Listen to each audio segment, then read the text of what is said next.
There is a story whispered in the dark corners of the galaxy, a tale etched onto the very soul of humanity. It is a story of survival against impossible odds of defiance in the face of a cold and unforgiving cosmos. It is the story of the Imperium of man. We have all seen the icons, the grand Gothic statuary that scrapes the toxic skies of a million worlds. We have heard the litanies, the booming hymns of praise to the God-Emperor of mankind, he who sits eternal upon the golden throne of terror. We have thrilled to the tales of his angels of death, the Adeptus Astartes clad in ceramite plate, their bolters roaring a righteous anthem of fury as they stand against the slavering hordes of the alien, the mutant, the heretic. They are the shining shield, the sharpened spear, humanity's last and only defense in an age of endless war. We are told that the Imperium is a fortress, a bastion of light and order amidst a sea of chaos and despair. We are told that every sacrifice, no matter how great, is a worthy price for the continued existence of our species. We are told they are the heroes. This is the gilded lie. For one must ask, as we gaze upon the soaring spires of the Imperial Palace, how many billions of unmarked graves form its foundations? As we listen to the soaring choirs of the Ministorum, can we not also hear the faint, desperate screams of the unjustly condemned burning on pyres of faith? This fortress, this supposed sanctuary for mankind, is a cage forged from the very bones of those it claims to protect. Its walls are not mortared with stone and steel, but with suffering and fear. Its light, the divine radiance of the Emperor, does not nurture. It sears it, scours it, purifies with an unholy fire that consumes the innocent alongside the guilty. The noble creed of survival has over 10,000 agonizing years become the ultimate justification for atrocities so vast, so systemic, that they defy comprehension. It is the blank check that sanctions the annihilation of worlds, the enslavement of generations, and the utter suffocation of the human spirit. This is not a story of heroism, this is a tragedy on a galactic scale. The Imperium of man, in its desperate, self-proclaimed quest to deliver humanity from the darkness, has become the most monstrous, the most pervasive, and the most insidious darkness of them all. It is not a faltering empire, a noble warrior brought to his knees by a cruel fate. It is a malignant cancer that has metastasized across the stars, a parasitic entity that has hollowed out the soul of our species, replacing it with a catechism of hatred, ignorance, and blind, unthinking obedience. The Imperium is not an anti-hero forced to make difficult choices in a grimdark reality. It is the central, unequivocal villain of this saga. It is the architect of its own misery and the most prolific monster in a galaxy already teeming with them. And in this chronicle we will strip away the guilt and the marble, we will silence the choirs and the propaganda, and we will stare directly into the abyss at its heart. We will demonstrate beyond any shadow of a doubt why the Imperium of man is the true ultimate evil in the forsaken universe of the 41st Millennium. To understand the rot that festers at the core of the 41st Millennium Imperium, we must journey back 10,000 years, not to a time of decay, but to its glorious celebrated genesis. We must examine the very bedrock upon which it was built, the Great Crusade. Imperial dogma paints this era as humanity's golden age, a time when the Emperor himself walked among men, leading his demigod sons, the Primarchs, on a righteous campaign to reclaim the galaxy and reunite the scattered fragments of our species. It was, they claim, an age of enlightenment, of liberation, of rediscovered brotherhood. But this, like all imperial history, is a narrative sanitized by the victor's pen. The Great Crusade was not a mission of reunification. It was a campaign of conquest, a bloody systematic crusade of extermination that laid the brutal groundwork for the fascist superstate to come. The central promise of the crusade. The call for unity was its most potent and most dishonest weapon. The emperor appeared not as a diplomat, but as a warlord. His message, carried by the muzzles of 1,000,000 guns and the blades of his transhuman legions, was not an invitation, but an ultimatum. Compliance was the term they used, a word devoid of warmth or negotiation. It was a cold, clinical demand for absolute subjugation.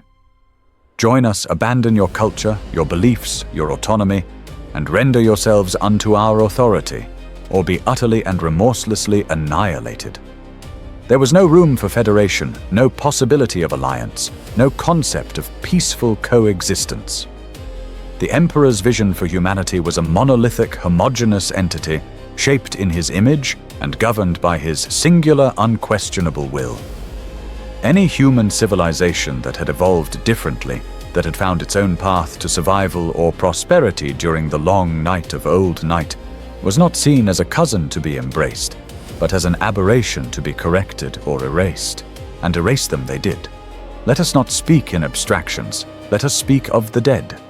Consider the Interrex a sophisticated and enlightened human civilization that not only coexisted with alien species, but had forged a genuine alliance with them.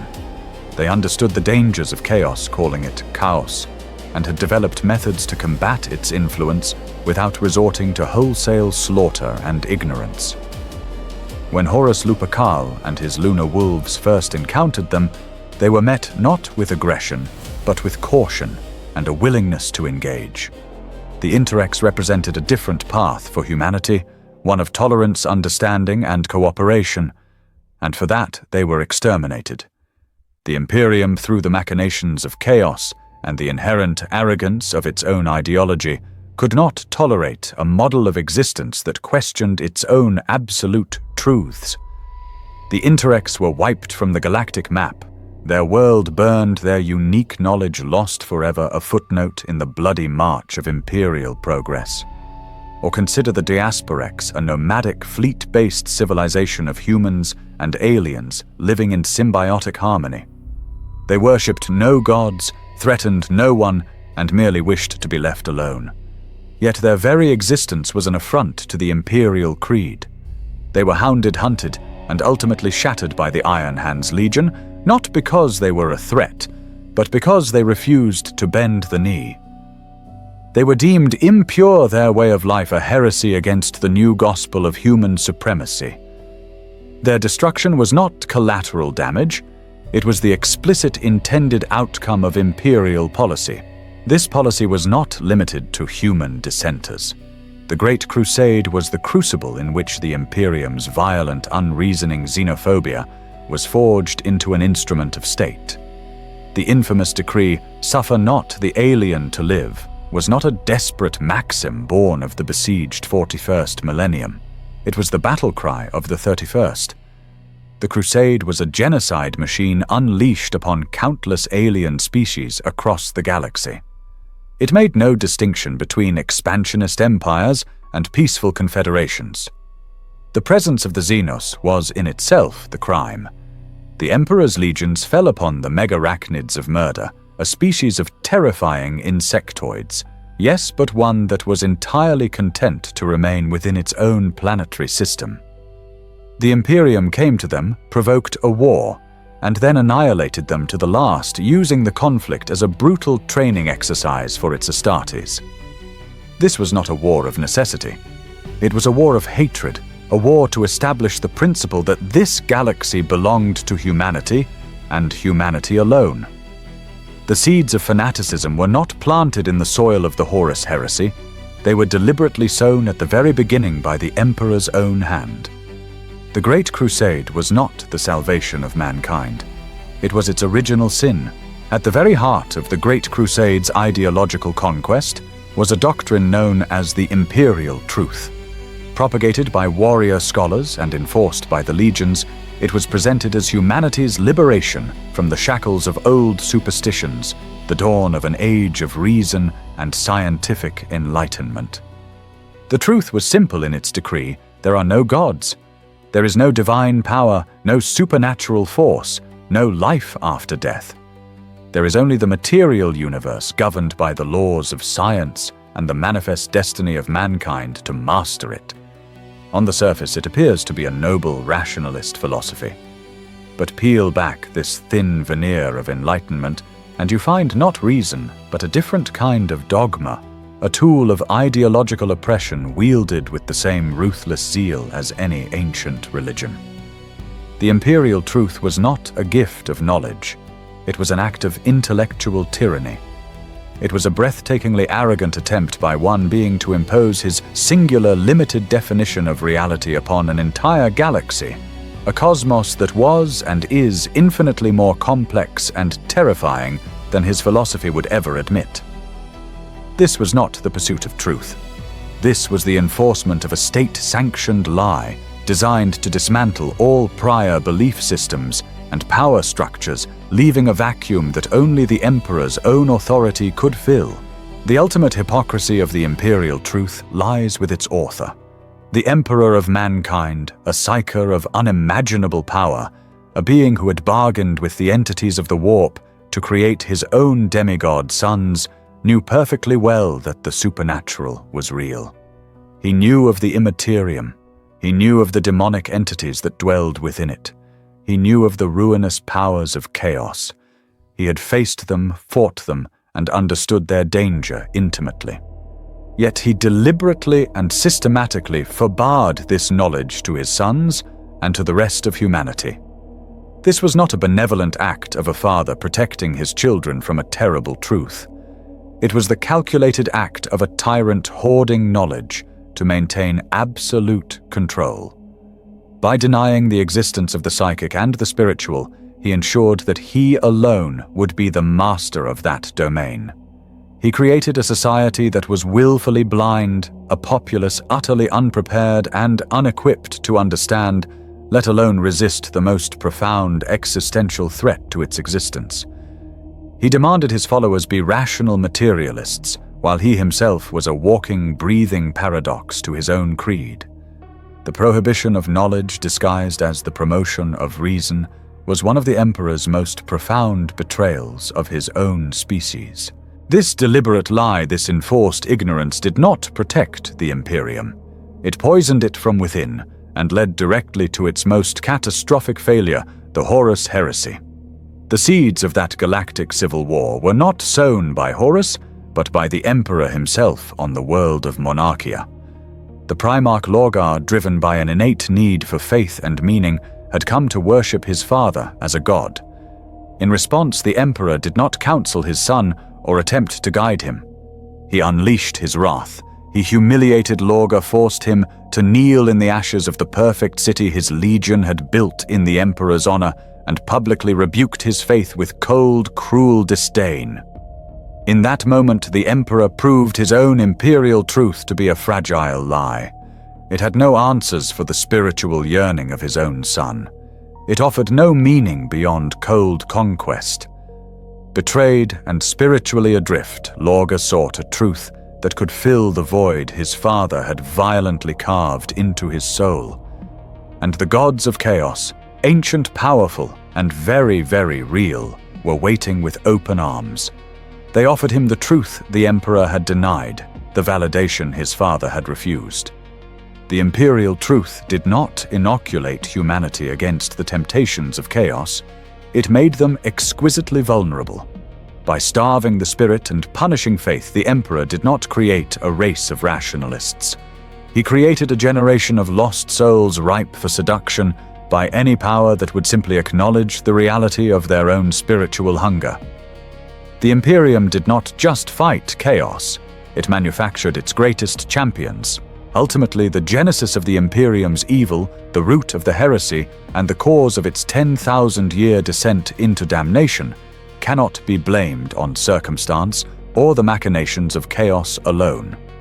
The responsibility lies squarely with its creator, its architect, its emperor. He must be seen for what he was: not a misunderstood savior or a benevolent god, but a tyrant of unparalleled ambition, a failed social engineer, and a catastrophic father. His grand design for humanity was not just flawed, it was fundamentally rotten, for it was built without the slightest consideration for the one thing that defines humanity, its heart. The Primarchs, his 20 demigod sons, were the ultimate expression of this failure. Imperial myth remembers them as princes, as cherished offspring. The reality is far colder. They were never his sons, they were his tools. Each one was a bespoke weapon, a living, breathing instrument engineered for a specific purpose in his great conquest.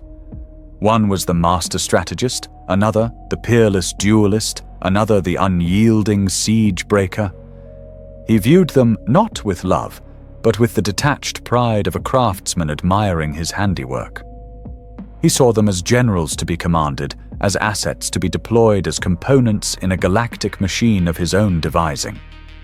He never sought to be their father, to offer guidance, love, or understanding. He demanded loyalty and obedience, and in return he offered only a purpose, a function within his grand, inhuman design. This fundamental miscalculation, this inability to see his creations as living beings with souls, hopes, and fears would prove to be his undoing. His cold, inhuman pragmatism is written in the tragedies of his lost sons. Look at Angron, the broken primarch of the World Eaters.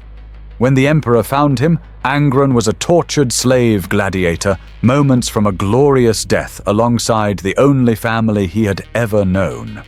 The Emperor did not intervene to save Angron's comrades.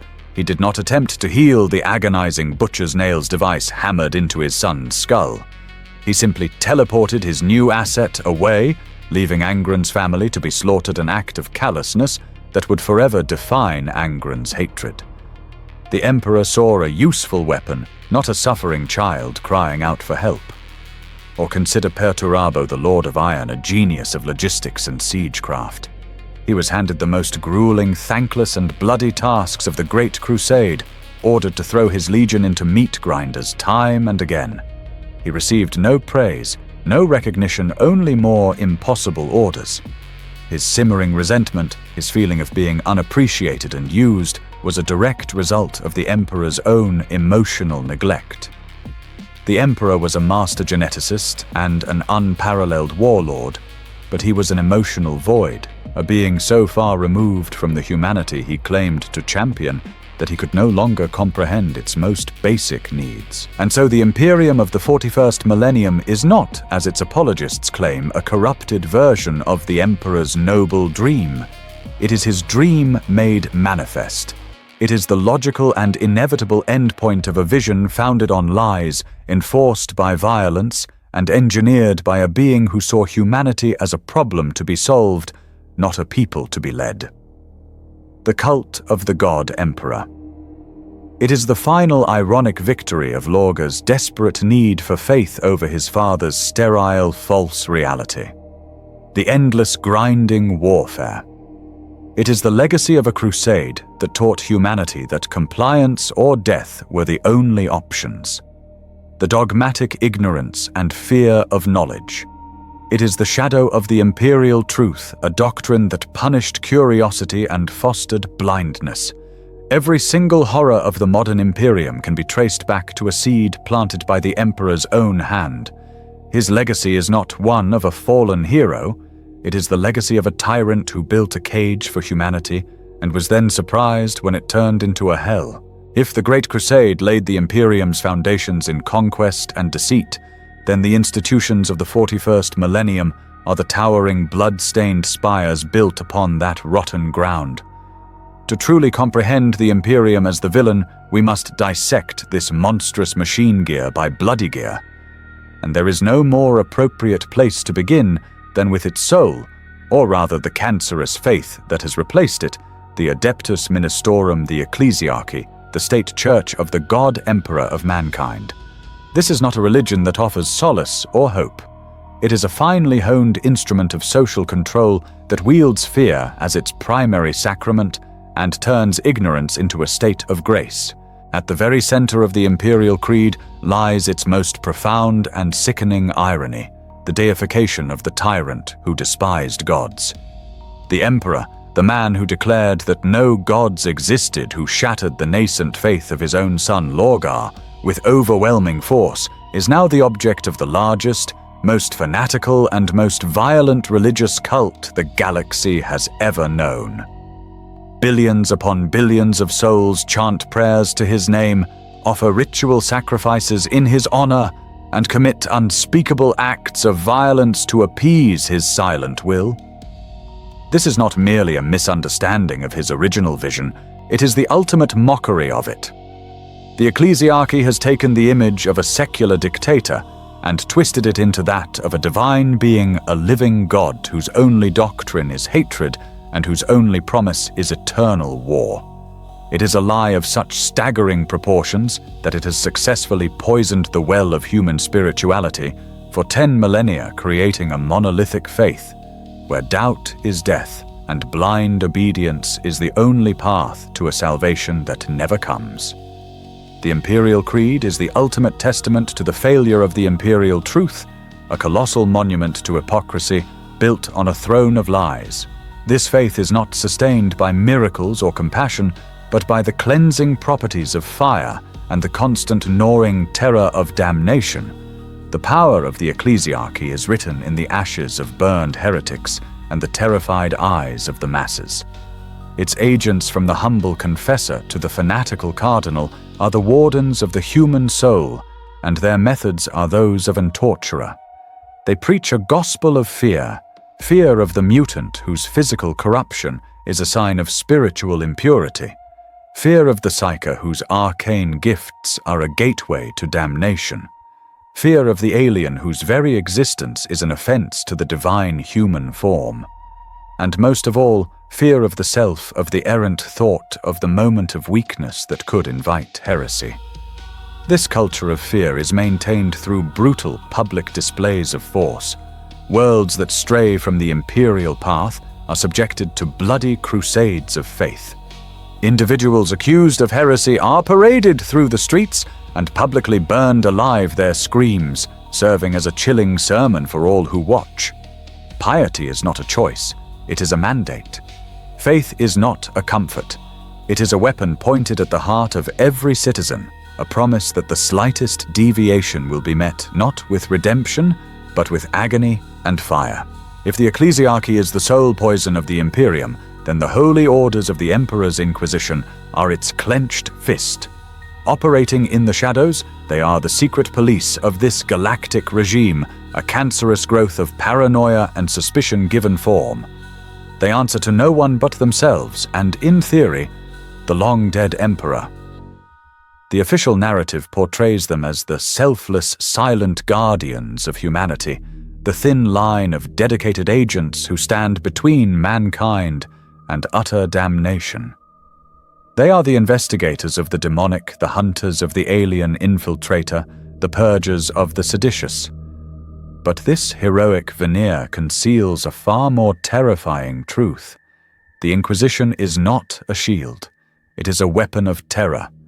It represents the ultimate expression of a totalitarian police state, an organization whose operational philosophy is rooted in the belief that it is better to burn 1,000 innocents than to let one guilty soul escape. The very concept of an inquisitor is a monument to unchecked power. An inquisitor's authority is absolute and terrifyingly vast. They are the living embodiment of the Emperor's will, and their word is law. An inquisitor can requisition any resource command, any military force, and demand the obedience of any imperial servant from the lowest scribe to the highest planetary governor. They are investigator, prosecutor, judge, jury, and executioner, all wrapped into one person. There is no trial by peers, no right of appeal. The only justice is the inquisitor's own judgment, often delivered from the barrel of a bolt pistol. This unfettered power finds its most horrific expression in the order of exterminatus. An inquisitor acting on their own authority based on nothing more than a suspicion or a calculated risk can condemn an entire world to annihilation. Billions of lives, the guilty and the innocent alike, can be extinguished in a flash of cyclonic torpedoes, their planet cracked open and their screams silenced forever. This is not a weapon of last resort. It is a tool used with chilling frequency, a constant looming threat that ensures no world, no person is ever truly safe from the Imperium's paranoia. The guiding philosophy of this monstrous organization is perfectly encapsulated in their most infamous axiom, "Innocence proves nothing." This single phrase is perhaps the most damning indictment of the entire imperial system. It is the core belief of a regime that has completely abandoned justice in favor of absolute security. It means that your actions, your loyalty, your entire life of faithful service to the Emperor are irrelevant. In the eyes of an inquisitor, you are not innocent until proven guilty. You are a potential heretic, a vessel for future corruption, and your current lack of transgression is merely a temporary state. This philosophy justifies every atrocity. It allows for the torture of suspects for information they do not have. It sanctions the detention and execution of entire families for the suspected crimes of a single member. It creates a galaxy where every person is a potential suspect, and where the only true path to safety is to be so insignificant that you never attract the gaze of those who hunt in the shadows. This obsession with rooting out heresy at any cost inevitably leads the Inquisition down the very paths of damnation they claim to fight. In their endless war against the darkness, many inquisitors, particularly those of the radical factions, come to believe that the ends justify any means. They adopt the weapons of their enemies to fight them. A radical inquisitor might bind a demon into a host body to create a powerful but monstrous weapon. They might study forbidden Xenos technology consort with alien mercenaries, or delve into the blasphemous lore of chaos itself, all under the justification of gaining an edge over their foes. But the darkness is not a tool to be wielded with impunity. It taints, it corrupts, and it destroys. In their quest for power, these inquisitors often become the very monsters they once hunted, unleashing plagues, sparking rebellions, or opening warp rifts that consume entire star systems. They are the ultimate proof that the Imperium's methods are not a necessary evil, but a self-perpetuating cycle of corruption that creates evils far greater than those it seeks to destroy. Having examined the institutions that wield power within the Imperium, the church that poisons the soul, and the secret police that preys on the mind, we must now turn our gaze downwards to the nameless, faceless trillions who form the bedrock of this galactic charnel house. For the true measure of a regime's evil is not found in the edicts of its rulers, but in the daily existence of its citizens. And the life of an average human in the 41st millennium is a short, brutal, and utterly meaningless journey from a bleak birth to an anonymous grave. Their suffering is not an unfortunate byproduct of the Imperium's wars. It is the very fuel that fires its engines. For the vast majority of mankind, home is a hive city. These are not cities in any recognizable sense. They are man-made mountains of metal and rock-crete vertical tombs housing billions of souls in crushingly dense conditions. The sun is a myth to those who dwell in the underhives, their lives spent breathing recycled, toxin-choked air under the cold, artificial glare of lumen globes. From the moment they can walk, they are put to work in vast manufactorums, their bodies and spirits broken by 12-hour shifts of repetitive, dangerous labor. They are cogs in a machine they will never see producing weapons for a war they will never understand. There is no social mobility, no hope of advancement, no dream of a better life. There is only the clang of machinery the overseers lash, and the daily struggle for a ration of nutrient paste. The alternative is a forge world of the Adeptus Mechanicus, where the air itself is a corrosive fog of industrial waste, and the populace is seen as little more than a biomechanical resource, their flesh progressively replaced with crude augmetics to better serve the machines they worship. In these places, a human life is worth less than the scrap metal it processes. This fundamental worthlessness is codified into the very laws of the Imperium through the institution of the imperial tithe. Every world in the Imperium must pay a tax to the Administratum on Terra. This tithe is not merely in material in promethium and steel. It is a tithe of flesh and blood. Worlds are required to hand over a significant percentage of their population to the wider Imperium. millions are press-ganged into the Astra Militarum, plucked from their homes and shipped to a hellish war zone on the other side of the galaxy, given a lasgun and told to die for an emperor they have never seen. They are not an army of volunteers. They are a human tax, a resource to be harvested and spent. Others are tithed into indentured servitude on orbital platforms or void ships their lives forfeit to the state. And the most cursed tithe of all is that of psychers who are hunted down, rounded up and shipped away on the dreaded black ships, their souls destined to become fuel for the golden throne. The message of the tithe is clear and unambiguous. Your life is not your own. You do not belong to yourself or your family.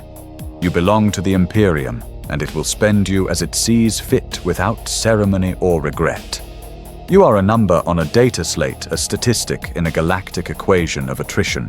The Imperium's villainy is not reserved solely for the alien or the heretic. It extends its poisoned hand to the very heart of humanity itself, targeting any who deviate from its narrow, arbitrarily defined ideal. At the core of the Imperial Creed is a fanatical obsession with the purity of the human form. This is not a biological imperative, but an ideological sickness, a cult of genetic chauvinism that serves as a license for the most brutal forms of discrimination and persecution. Any divergence from the established baseline, whether through evolution over millennia or random mutation, is viewed with suspicion, fear, and a deep, abiding hatred. This doctrine of purity allows the Imperium to turn on itself, to consume its own children, creating a hierarchy of humanity where only the pure are worthy and the different are to be exploited, shunned, or violently purged. This hypocrisy is perfectly illustrated by the Imperium's treatment of its sanctioned abhumans, stable recognized offshoots of the human race. Consider the Ogrins' massive, powerfully built beings of childlike intellect and unwavering loyalty. They are prized by the Astra Militarum for their brute strength, used as living shields and shock troops sent to smash through enemy lines where conventional soldiers would falter. They fight and die for the Emperor with a simple, honest devotion that would put most humans to shame. Yet they are not hailed as heroes. Off the battlefield, they are treated as cattle, scorned for their stupidity, segregated from proper humans, and viewed as little more than useful beasts. Then there are the Rattlings, small, sharp-eyed sharpshooters and expert infiltrators. Their skills are invaluable, yet they are universally stereotyped and reviled as cowardly, untrustworthy thieves. The Imperium gladly exploits the unique talents of these abhuman strains, throwing them into the meat grinder of its wars, but it will never grant them true acceptance or equality. They are forever marked as inferior their utility to the state, a temporary reprieve from the outright extermination that awaits other deviants. And for those who deviate without sanction, there is no reprieve. There is only the pyre. The average mutant in the Imperium is the target of a relentless state-sponsored campaign of terror and genocide.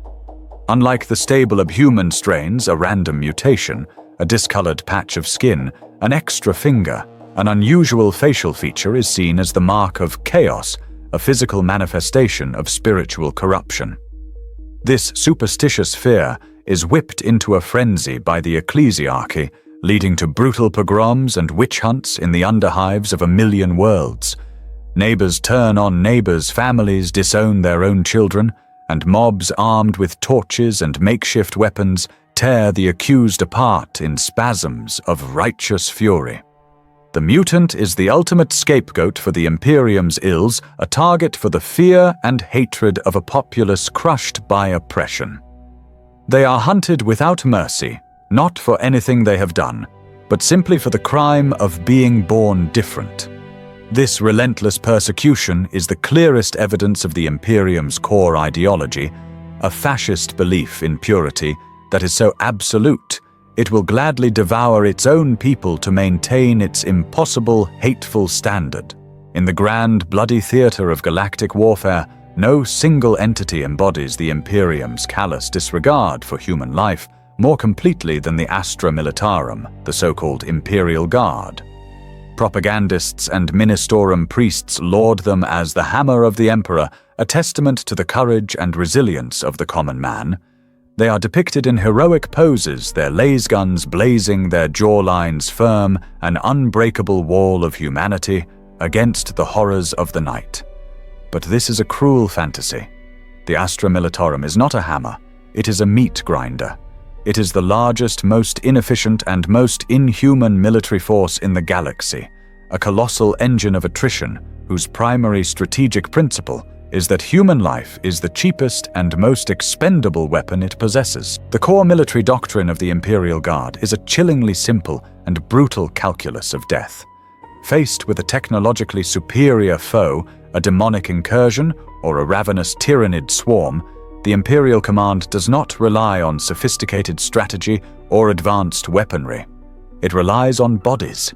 Millions upon millions of conscripted soldiers armed with little more than a cheap, mass-produced laser gun and flimsy flock armor are thrown into the maw of the enemy. Their purpose is not to outfight the enemy, but to drown them in a tide of flesh and blood. Imperial Guard commanders are taught to think of their soldiers not as individuals, but as a resource, a statistic on a data slate. A battle is won if the enemy's ammunition reserves are depleted before the Guard's reserves of manpower are. Wave after wave of men and women are ordered to charge across no man's land into a storm of enemy fire, their lives spent to buy a few meters of ground or to simply reveal the location of an enemy emplacement. The Imperium has trillions of soldiers. A single Orc warband, a Necron phalanx, a Chaos Space Marine warband does not. This is the horrifying logic that underpins every Imperial victory at any cost paid for with a currency of countless forgotten corpses. Lest you think this sacrifice is a noble choice made by brave volunteers, the Imperium has a mechanism to ensure obedience within this living slaughterhouse, the Commissar. These political officers, clad in their distinctive black greatcoats and peaked caps, are not attached to guard regiments to inspire courage, but to enforce discipline through terror. The Commissar is the embodiment of the Imperium's belief that loyalty is not to be earned, but demanded at gunpoint. Their primary tool is the bolt pistol, and their primary method is summary execution. A soldier who hesitates in a charge, who takes cover when ordered to advance, who shows any sign of fear or insubordination, is liable to be shot in the back of the head by their own officer. This is not to punish the individual, but to serve as a brutal lesson to the rest of the squad.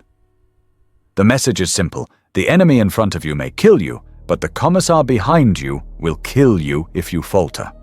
Bravery is not a choice. It is the only alternative to certain death.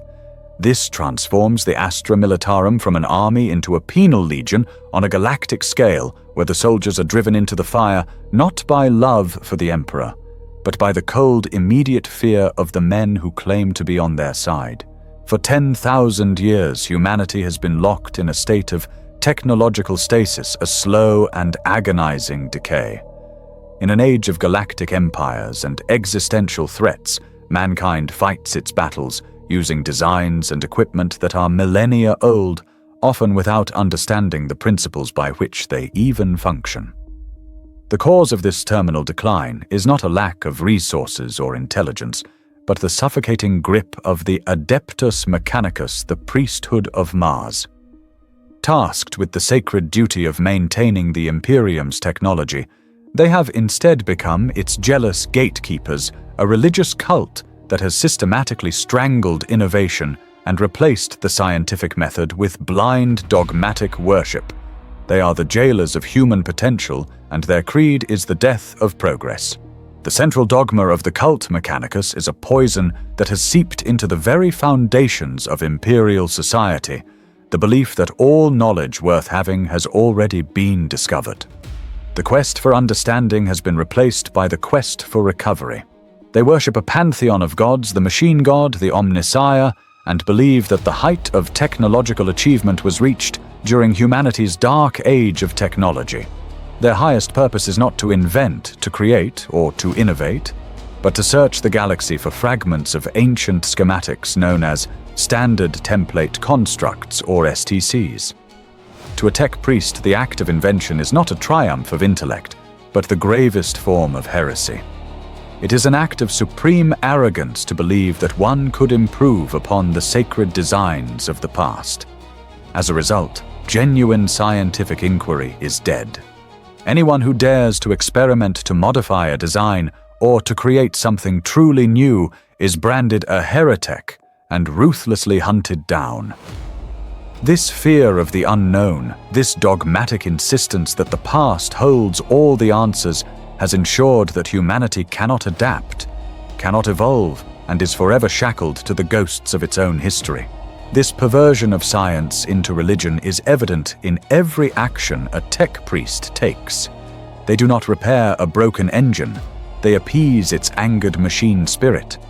They do not diagnose a fault using logic and reason. They perform a ritual of maintenance, anointing pistons with sacred oils, chanting binary litanies, and burning sanctified incense to placate the animistic soul they believe resides within every cog and wire. Technology is no longer a tool to be understood and mastered, but a capricious deity to be prayed to and pacified. An entire generation of Leman Russ battle tanks might be constructed with a single recurring flaw, and the Mechanicus will not seek to correct the design. Instead, they will add a new line to the liturgy of activation, a specific prayer to be recited to prevent the flaw from manifesting. They are not engineers. They are witch doctors performing elaborate rituals on relics. They no longer comprehend their knowledge. A hollow echo of the science it once was. The consequences of this technological stagnation are catastrophic for the Imperium at large. The Adeptus Mechanicus holds an absolute monopoly on all advanced technology. They are the sole manufacturers of starships, weapons, and life support systems. Their inability to innovate and their failure to even properly replicate ancient designs means that the entire Imperium is slowly grinding to a halt. Starships that fail can never be replaced. Advanced weapons that are lost in battle are gone forever. The Astra Militarum is forced to send millions of men into battle with substandard equipment because the Mechanicus cannot produce anything better and forbids anyone else from trying. Humanity is trapped in a technological dark age of the Mechanicus's own making. Their dogmatic fear of progress has forced the Imperium into a corner where its only remaining strategic assets are sheer numbers and the limitless capacity of its citizens to suffer and die. At the very heart of the Imperium, within the most sacred Sanctum Imperialis on Holy Terra, lies the ultimate symbol of its damnation. It is not a throne of glory, but an altar of unending sacrifice. The golden throne of the Emperor of mankind is revered as the anchor of humanity, the source of the Astronomican's light that guides ships through the warp, and the final resting place of its martyred savior.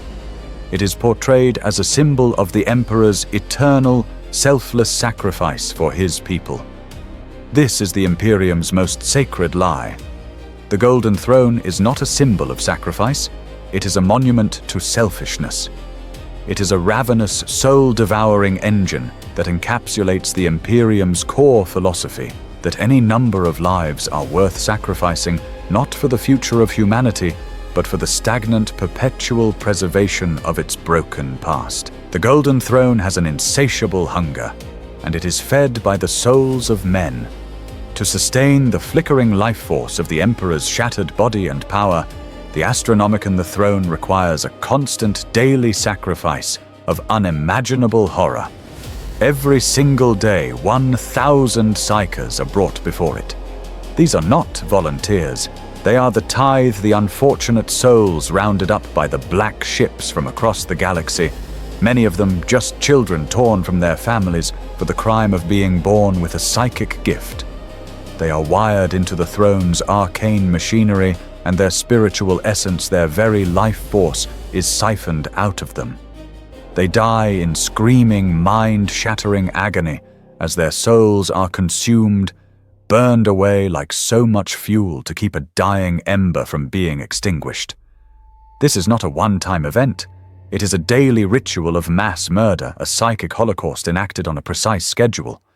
Over 365,000 souls a year, every year, for 10,000 years. Millions upon millions of lives fed into a furnace to sustain one. This unending atrocity forces us to ask the most blasphemous question in the Imperium. Is it worth it? Is the existence of the Emperor in his current state truly a cause for reverence, or is it the ultimate horror? The being on the Golden Throne is not a noble king watching over his people. He is a desiccated corpse, a shattered puppet kept in a state of perpetual, unimaginable agony, his broken mind locked in an eternal war against the demons of the warp.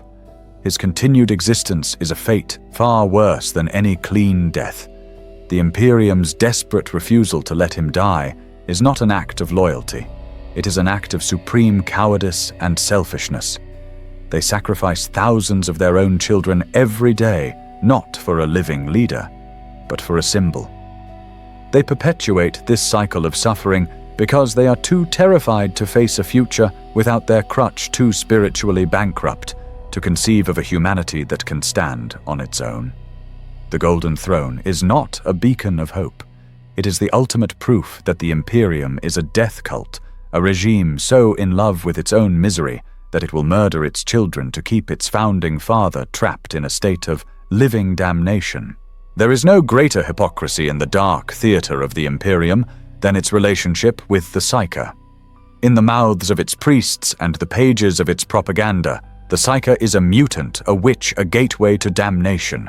Their very existence is a spiritual sickness, a potential door through which the horrors of the warp can spill into reality.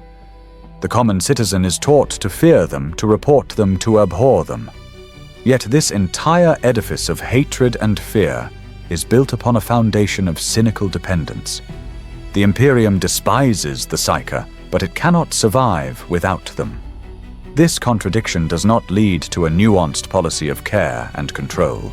It leads to a brutal, institutionalized system of slavery and exploitation, a machine that hunts Psykers like monsters while simultaneously consuming them as a vital resource.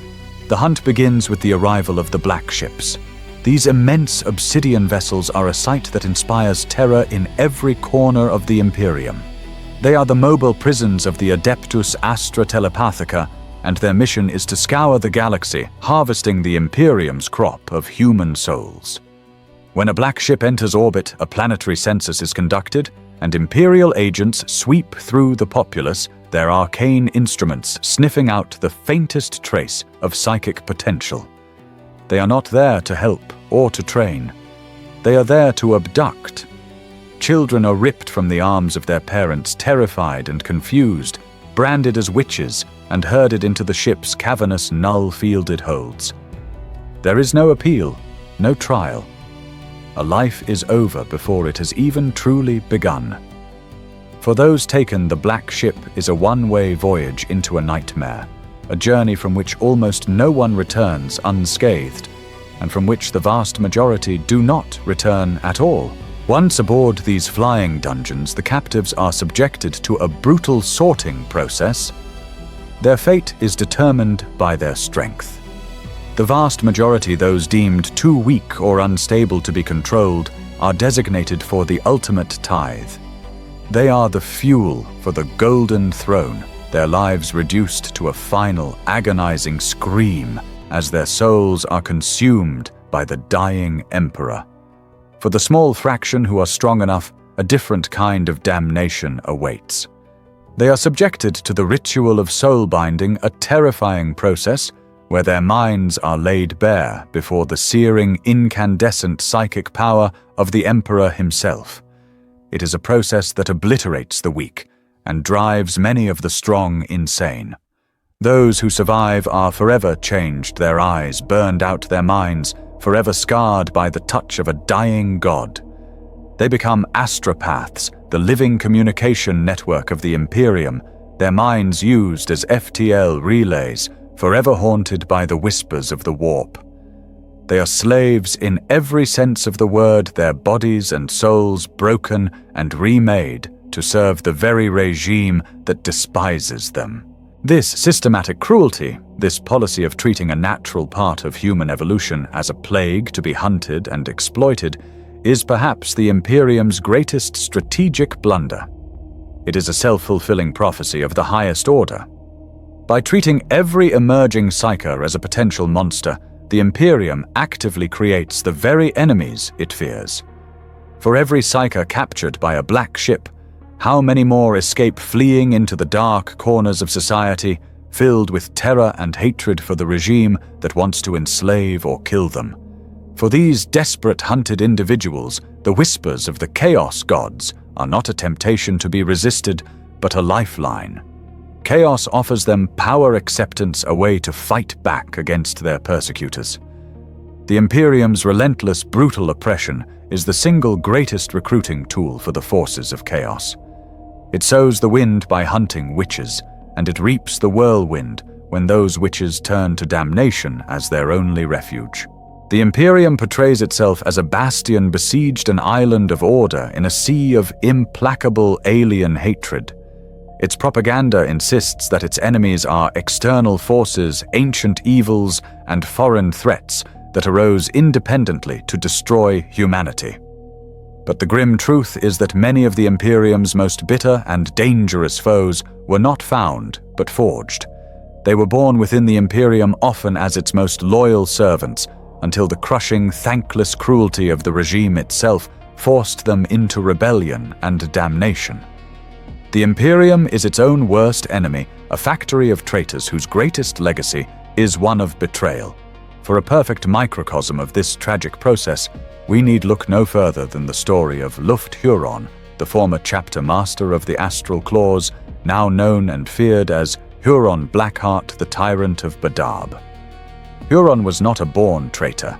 For centuries, he was a paragon of a chapter master, a brilliant strategist, and a loyal guardian of the volatile Maelstrom Zone. He defended his sector tirelessly, but as the threats grew, his pleas to the Administratum for reinforcement and resources went unanswered. He was abandoned by the very Imperium he bled for, left to hold back the tide with dwindling supplies. Faced with the collapse of his domain, Huron made a fateful choice. He began withholding his sector's tithes, using the resources to fortify his own worlds and recruit new space marines. He did what the Imperium would not. He protected its citizens. The Imperium's response was not a negotiation, not an investigation into his grievances, but a swift and brutal declaration of treachery. They sent armies to crush him. Betrayed, abandoned, and attacked by the masters he had served, Huron fought back, and in doing so, fell completely from grace, eventually finding a new home in the service of chaos. The Imperium did not defeat a traitor. It created one out of a hero through its own arrogance, neglect, and brute force inflexibility. This is not an isolated incident. The Imperium has been manufacturing its own enemies since its inception. The original 9 traitor legions of the Horus Heresy were not born of chaos. They were born of the Imperium, the products of a cold and uncaring father and a relentlessly brutal crusade. And this process has never stopped. In the 10,000 years since the story has repeated itself countless times. A proud chapter of Space Marines is declared excommunicate traitoris by a paranoid inquisitor, a planetary governor pushed to the brink by impossible tithes, rebels to save his people from starvation. An Astra Militarum regiment brutalized by its own commissars finally turns its guns on its oppressors. Each of these acts of rebellion, born from the Imperium's own cruelty, creates a new generation of soldiers for the ruinous powers. The Imperium is the single greatest recruiting sergeant for the forces of chaos. Its oppressive nature is a gaping wound that constantly bleeds disaffected, desperate souls into the arms of the arch-enemy. This reveals the ultimate, tragic flaw at the heart of the Imperial machine. It is trapped in a perfect self-destructive feedback loop. The Imperium justifies its oppressive, paranoid, and brutal nature by pointing to the multitude of threats that surround it. But it is that very brutality that creates those threats. Its cruelty breeds rebellion, and that rebellion is then used to justify even greater levels of cruelty. Its paranoia leads to purges, and those purges create bitter survivors who seek revenge, which in turn justifies more paranoia. The Imperium is a snake eating its own tail, a regime whose methods for fighting the darkness only serve to create more shadows. It cannot win the war it is fighting because the war is not against an external foe. It is a war against itself, against the consequences of its own villainy, a legacy of betrayal that ensures the galaxy will forever burn. We have now dissected the Imperium, exposing the rot in its foundations, the cruelty in its institutions, and the suffering at its heart. Yet a persistent defense remains a final argument offered by its apologists that this evil is a necessary one. The galaxy, they argue, is a realm of such profound horror that only a regime of equal or greater horror can keep humanity alive. And the ultimate justification, the ultimate monster that makes the Imperium's monstrosity palatable, is chaos.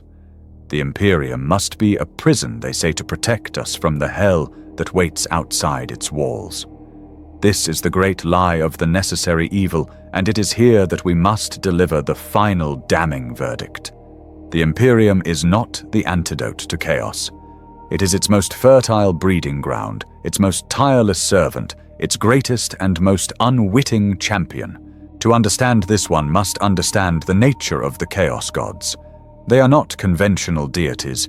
They are psychic parasites, vast consciousnesses in the warp that are formed and fed by the emotions and actions of mortals. They are what we make them.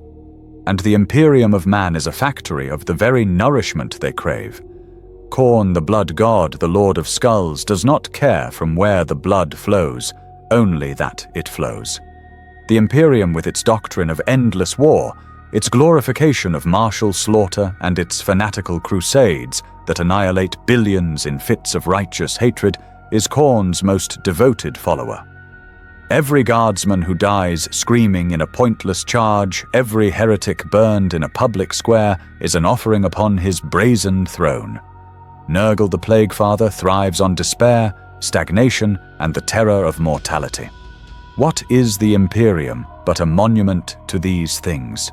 The hopeless, cyclical existence of the hive dweller, the Adeptus Mechanicus's dogmatic refusal to innovate, the slow, agonizing decay of the Emperor on his throne, all of it is a grand symphony of entropy that delights the Lord of Pestilence. Tzeentch, the architect of fate, is empowered by schemes, by lies, and by the desperate, burning hope for change. The Byzantine plots of the Inquisition, the labyrinthine bureaucracy of the Administratum, the very lie of the imperial truth, and the false hope of salvation offered by the ecclesiarchy, these are the threads with which the Changer of Ways weaves his great unknowable plans.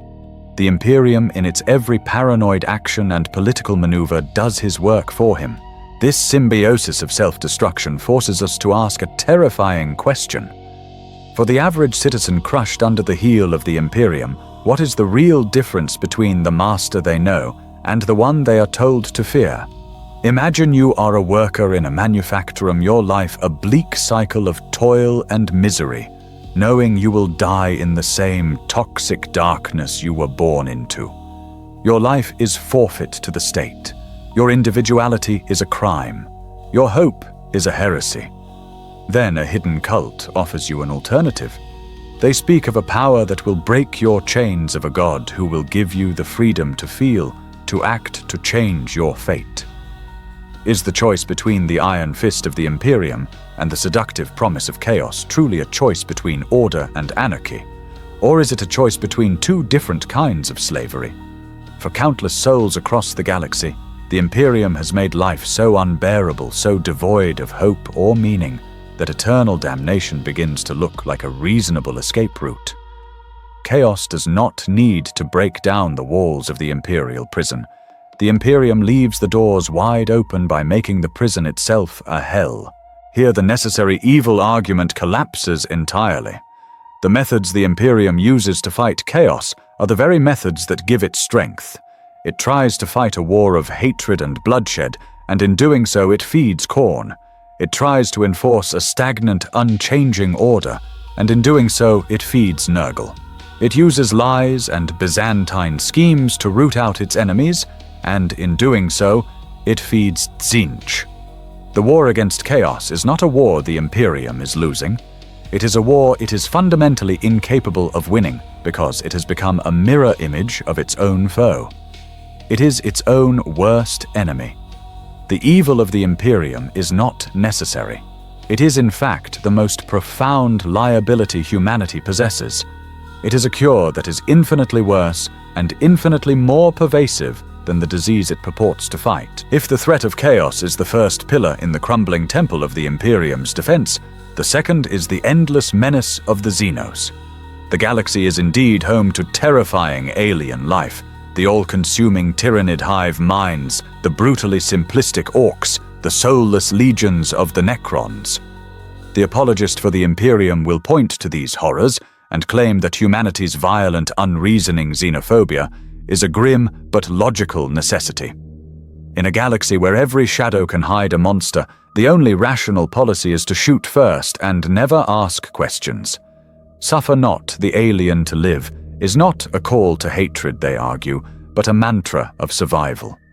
This, like the argument for a necessary evil against chaos, is a morally bankrupt and intellectually dishonest justification for an ideology of pure, unadulterated fascism. The fundamental flaw in this argument is the arrogant assumption that every alien species is an existential threat. The Imperium operates on a doctrine of total xenocide, making no distinction between a species bent on galactic conquest and one that simply wishes to coexist. This ideology was baked into its very fabric during the Great Crusade, where enlightened and peaceful human Xenos federations like the Interrex were wiped out not because they were a threat, but because their existence challenged the Imperium's creed of human supremacy. In the 41st millennium, this policy continues unabated. The Imperium's first contact protocol is not one of observation or communication. It is a declaration of war. How many potential allies, how many neutral powers, how many species that could have taught humanity untold wonders have been met with nothing but the roaring guns of the legions and the Imperial Guard. The Toe Empire, for all its own ambitions, often attempts diplomacy, offering other races a place within their greater good. The Imperium's response is always the same: war. The Imperium's xenophobia is not a rational response to a known threat. It is a blind, dogmatic hatred of the unknown. This policy of diplomacy by Bolter is not just immoral, it is strategically idiotic. By declaring every single alien species an enemy by default, the Imperium has locked itself into a state of perpetual multi-front warfare that it cannot possibly win.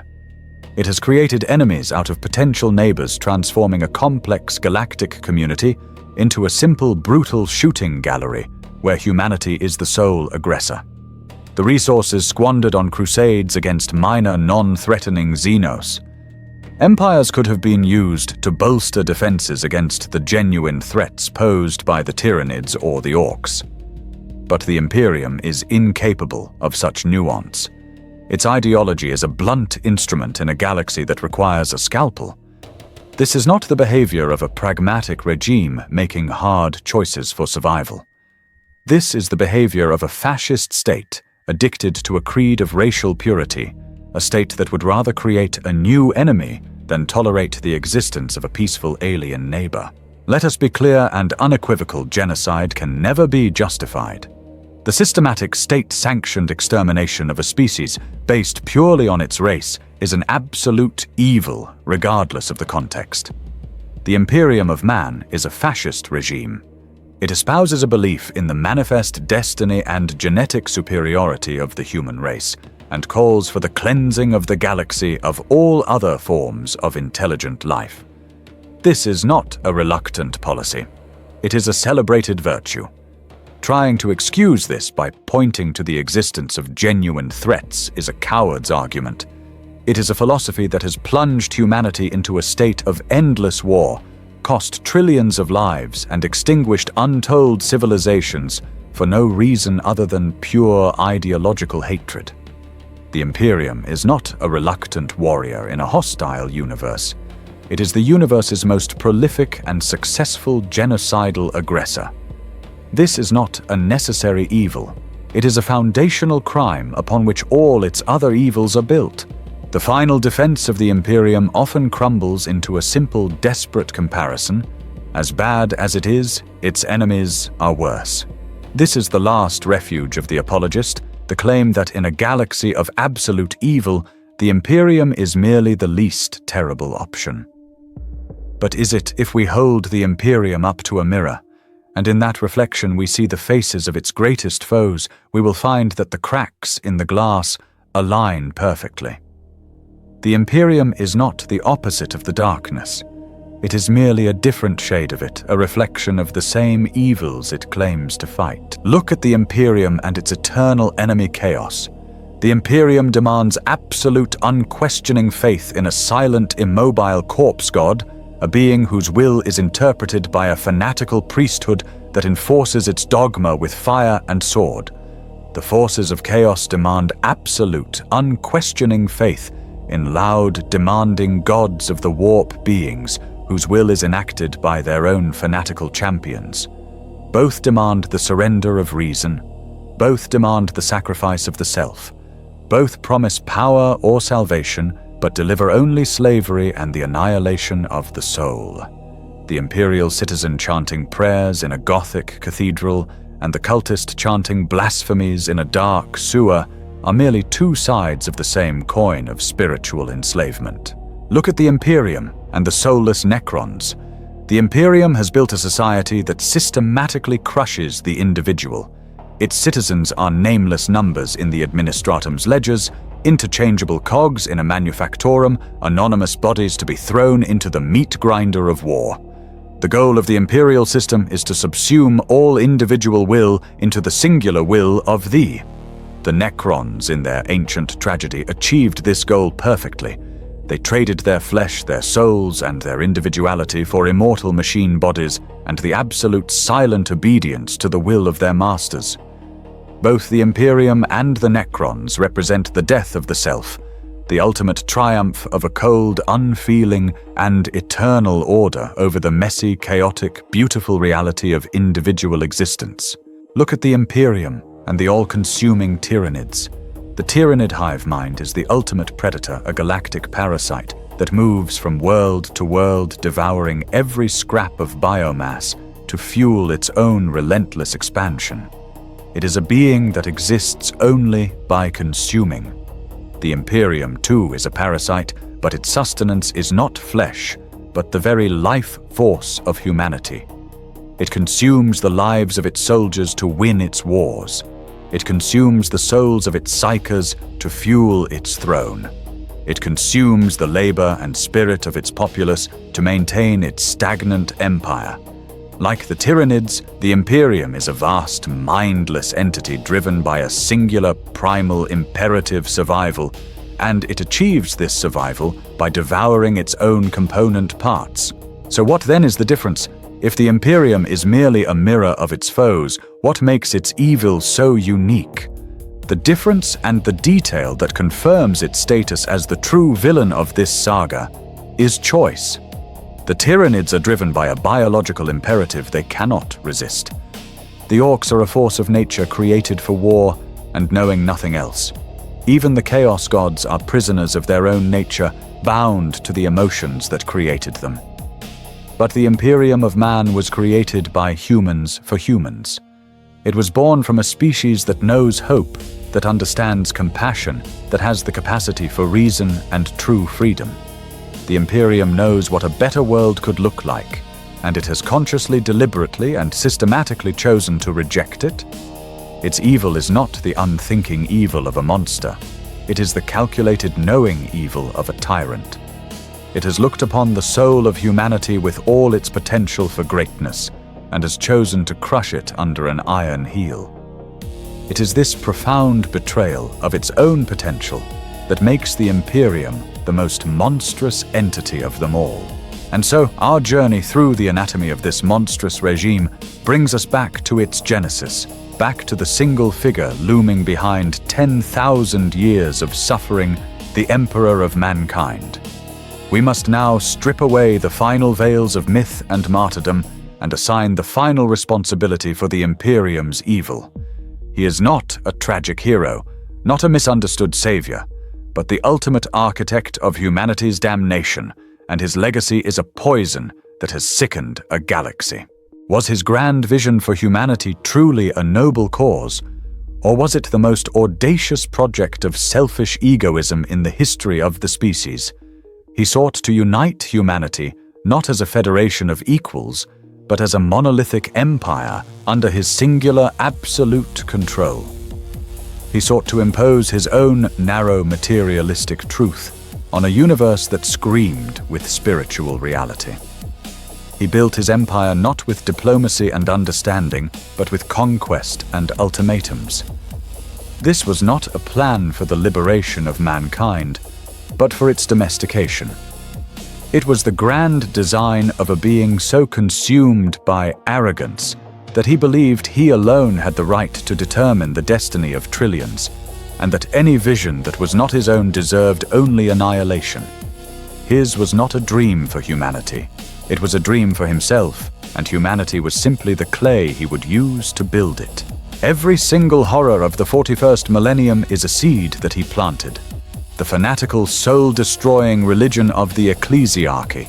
It is the inevitable weed that grew in the spiritual desert he created with his false imperial truth, the genocidal hatred of the alien. It is the state policy he himself championed during the Great Crusade, the technological stagnation that has crippled the species. It is the direct result of the dogmatic path of control and the suppression of knowledge that he initiated. The casual cruelty, the disregard for human life, a belief that oppression is a necessary tool of governance, all of it flows directly from the source, from the tyrant who built his empire on a foundation of comply or die.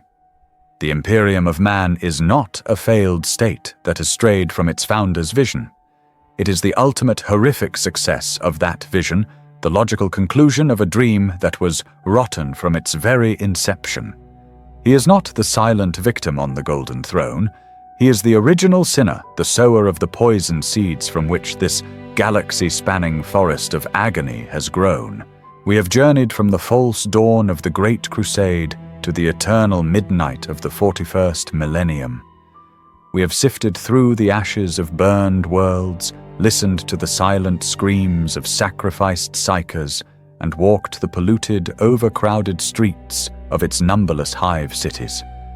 We have dissected the institutions of this galactic empire, laying bare the rotten heart beneath the golden armor. Now, at the end of all things, we must render our verdict. The evidence is overwhelming. The testimony of trillions of dead and damned souls is undeniable. The Imperium of man is not a flawed hero. It is not a tragic figure forced into cruelty by a hostile universe.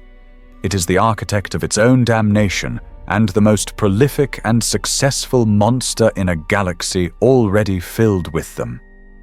Its history is not a tale of survival, but a 10,000-year chronicle of self-mutilation. It is a regime that eats its own people, a church that sells damnation as salvation, a war machine fueled by the bones of its own children, and an empire built upon a foundation of lies, cemented with the blood of innocence. It is the ultimate villain. It is without question the most effective and successful villain this universe has ever produced. The forces of chaos may promise a swirling anarchy of the soul, but the Imperium has delivered a far more terrible thing, a perfect galaxy-spanning and brutally efficient order of despair.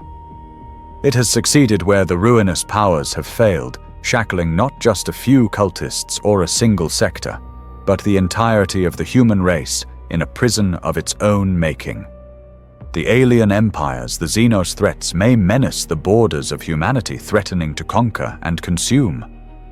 But the Imperium has already conquered humanity from within, extinguishing its spirit more completely than any external foe ever could.